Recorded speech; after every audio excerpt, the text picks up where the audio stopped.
जय जिनेंद्र। अरे, ये अयोध्या नगरी को क्या हो गया है? हर समय खुश रहने वाले, हैप्पी रहने वाले इन सब के लिए ये कैसा समय आ गया है? सभी लोग बीमार हैं, किसी को बुखार है, किसी को वॉमिटिंग्स हो रही हैं, कोई दर्द से करा रहा है, अपसेट है, और कुछ लोगों के मुंह से लार टपक रही है। कुछ लोगों के शरीर पर फफोले, बॉयल्स हो गए हैं। सारा शरीर सूज गया है, स्वेलिंग आ गई है। अयोध्या का सारा एनवायरनमेंट ही स्मेली हो गया है, और तो और सांस लेने में प्रॉब्लम होने लगी है। इस वजह से सभी जानवर भी बीमार होते जा रहे हैं। यह सब देखकर राजा भरत तो बहुत परेशान हो रहे थे कि ओहो, ये कैसा समय आया है। क्या कोई महामारी आई है? वैद्य यानी डॉक्टर की भी कोई जड़ी बूटी मेडिसिन काम ही नहीं कर रही। इस बीमारी को दूर करने के लिए कुछ समझ ही नहीं आ रहा था। तभी एक दिन एक दूत ने, एक मैसेंजर ने राजा भरत को बताया कि राजा द्रोण मेघ के राज्य में इस बीमारी का कोई भी प्रभाव नहीं है। वहाँ तो सभी लोग स्वस्थ हैं, हैप्पी हैं, हेल्दी हैं। भरत ने जल्दी ही राजा द्रोण मेघ को इस बीमारी की न्यूज़ भिजवाई और अयोध्या बुलवाया। राजा द्रोण मेघ अपने चंदन की खुशबू वाला जल, स्पेशल सैंडलवुड इन्फ्यूज्ड वाटर लेकर आए। उन्होंने जैसे ही उस जल को एक एक प्रजाजन पर, एक एक सिटीजन पर स्प्रिंकल किया तो सभी बीमारी से मुक्त हो गए, सभी ठीक हो गए। सबको लगा ये कैसा चमत्कार है, केवल जल के छूने से हम सब हेल्दी कैसे हो गए। यहाँ तक कि अयोध्या का वातावरण, पूरा एनवायरनमेंट, हवा पानी फिर से बिल्कुल अच्छा, फ्रेश एंड प्योर हो गया। भारत और सारी प्रजा, सब सिटीजन्स बहुत ही आश्चर्यचकित थे, सरप्राइज थे कि इस सिंपल से, साधारण से जल में ऐसी कैसी शक्ति है कि सबके लिए ये औषधि, मेडिसिन ही बन गया। राजा द्रोणमेघ ने इसका कारण बताया कि उनकी पुत्री, उनकी डॉटर प्रिंसेस विशल्या ने जब से उनके यहाँ जन्म लिया है ना, तब से उनके राज्य में कोई भी बीमार नहीं हुआ है। यह चंदन से सुगंधित जल विशल्या के स्नान का जल है, बेदिंग वाटर है, जिसको छूने से ही, उसके स्पर्श से ही जल औषधि में, मेडिसिन में बदल जाता है। इसमें भयंकर से भयंकर, डेंजरस, फेटल कोई भी बीमारी हो, उसको भी ठीक करने की ताकत है। और यह सभी पर, मनुष्य, एनिमल्स, इवन पेड़ों पर भी काम करता है। भरत बड़े आश्चर्यचकित हुए। उन्होंने इसके बारे में सत्यहित मुनिराज से पूछा तो मुनिराज ने बताया कि राजकुमारी विशल्या ने अपने प्रीवियस बर्थ में, पूर्व भव में कठोर तपस्या की है। यह उसी पुण्य का प्रभाव है। फिर मुनिराज ने उसके पूर्व भव के बारे में बताया। राजकुमारी विशल्या अपने पूर्व जन्म में एक चक्रवर्ती की पुत्री थी जिसका नाम था अनंगसरा। वह बहुत ही सुंदर थी और धर्म के हर काम को विशेष रुचि से करती थी, स्पेशल इंटरेस्ट और एंथुजियाज्म से करती थी। एक दिन एक विद्याधर अनंगसरा को देखकर उसकी सुंदरता पर मोहित हो गया, अट्रैक्ट हो गया। उन विद्याधर का नाम था सामंत। और उसने क्या किया पता है? उसने अनंगसरा को किडनैप कर लिया। वो अपने विमान में बिठाकर उनका अपहरण करके ले गया। अनंगसरा के पिता ने अपनी पूरी सेना के साथ युद्ध किया और विद्याधर के विमान को तोड़ दिया। विमान टूट जाने की वजह से विद्याधर तो अपनी जान बचाकर उसी बीच में उसे छोड़कर भाग गया। और वहाँ से अनंगसरा एक जंगल में पहुंची। वहाँ इतने पेड़ थे कि सूर्य की रोशनी भी मुश्किल से ही पहुँच पाती थी। बहुत सारे डरावने, स्कैरी जंगली जानवर वहाँ रहते थे। जमीन पर कहीं सांप, कहीं बिच्छू, स्कॉर्पियंस चलते फिरते दिखाई देते थे। और आकाश में तो हमेशा चील व गिद्ध मंडराते रहते थे, वल्चर्स रहते थे। वहाँ कोई भी पहुँच नहीं पाता था। रहना तो असंभव ही था।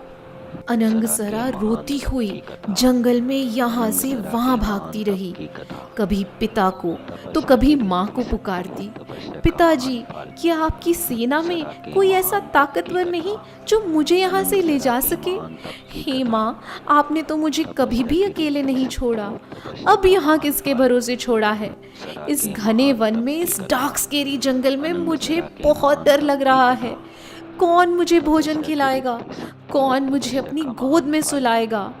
भैया, आप सब मुझे एक क्षण को अपनी आंखों के सामने से हटने नहीं देते थे, हमेशा मुझे प्रोटेक्ट करते थे, पर आज आप तक मेरी आवाज़ क्यों नहीं पहुंच रही? इस तरह सबको याद करके वह हर समय रोती रहती और वन में इधर उधर भटकती रहती, लेकिन वहां से बाहर निकलने का तो कोई रास्ता ही नहीं दिखाई दे रहा था। बहुत दिनों तक जब कोई नहीं पहुंचा तो अशुभ कर्मों का उदय मानकर अनंगसरा शांत हो गई। वह केवल पेड़ों से गिरे फल खाती और सूर्य की किरणों से गर्म हुआ पानी पीती, हर समय सबको याद करती और कई कई दिनों के व्रत उपवास करती। कई बार 2 दिन का उपवास, कई बार 3-3 दिन का उपवास करती और फास्टिंग के बाद भी पानी से ही पारणा करती, मतलब सिर्फ पानी ही पीती थी। अनंगसरा ने सर्दी, गर्मी, बारिश, हर मौसम के प्रहार को सहा।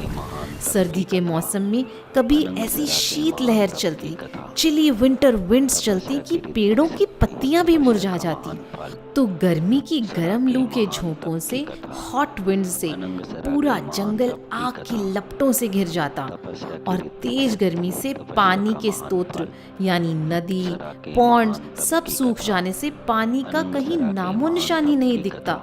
और कभी तो बरसात के मौसम में महीनों महीनों तक बारिश न रुकने के कारण सोने, बैठने, चलने की कोई जगह ही नहीं दिखती।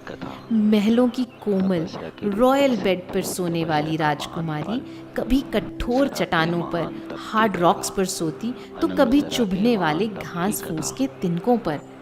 इतने कष्ट भरा दुखी जीवन जीते हुए भी अनंगसरा सब भूलकर भगवान की वंदना में ही लगी रहती। इस तरह अनंगसरा ने अपनी पूरी लाइफ उस घने जंगल में बिता दी और अब अनंगसरा ने अन्न जल सबका त्याग करके सल्लेखना ले ली और यह नियम भी ले लिया कि जहाँ पर वह है उससे 100 हाथ से अधिक भूमि पर नहीं जाएगी, मतलब 100 हैंड स्पैन से आगे नहीं जाएगी। लेखना लेने के 6ठे दिन 6th डे उसी वन के ऊपर से एक विद्याधर जा रहा था। उसने अनंगसरा को देखा और कहा, आप इतने घने वन में क्या कर रही हैं? आइए, मैं आपको आपके घर छोड़ देता हूँ। लेकिन अनंगसरा ने उन्हें अपने सल्लेखना नियम के बारे में बताया कि अब तो वह इस जंगल से बाहर ही नहीं जा सकती।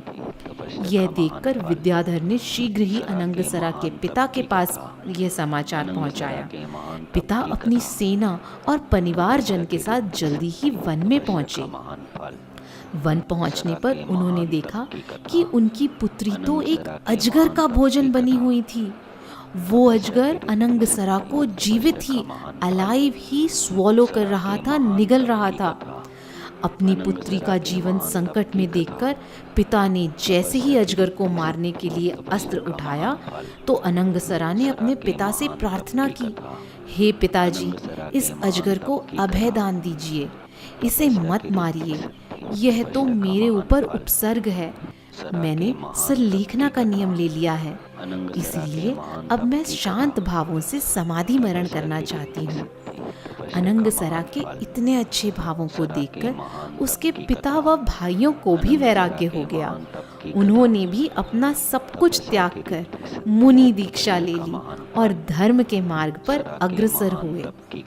मुनिराज ने बताया, अनंगसरा ही इस भव में विशल्या बनी है। उसके पूर्व भव के तप के प्रभाव से ही उसका जो स्नान का जल है ना, वो इतना चमत्कारिक हो गया है कि शरीर के छूने से ही उसका जल औषधि, मेडिसिन में बदल जाता है।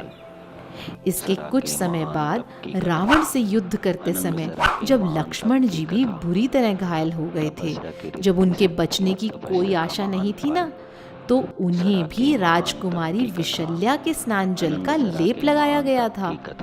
इस सुगंधित लेप के प्रभाव से न केवल लक्ष्मण बल्कि सभी सैनिकों के गहरे से गहरे घाव भी ठीक हो गए थे। तो देखा आपने तप का प्रभाव। तो बताओ, अब आप भी नहीं घबराओगे ना किसी भी परेशानी में, और बनोगे ना अनंगसरा जैसे ब्रेव और महान तपस्वी। वीडियो पसंद आया हो तो लाइक करें, चैनल को सब्सक्राइब करें, बेल आइकन को दबाना ना भूलें ताकि हमारे नए वीडियो सबसे पहले आप तक पहुँचे।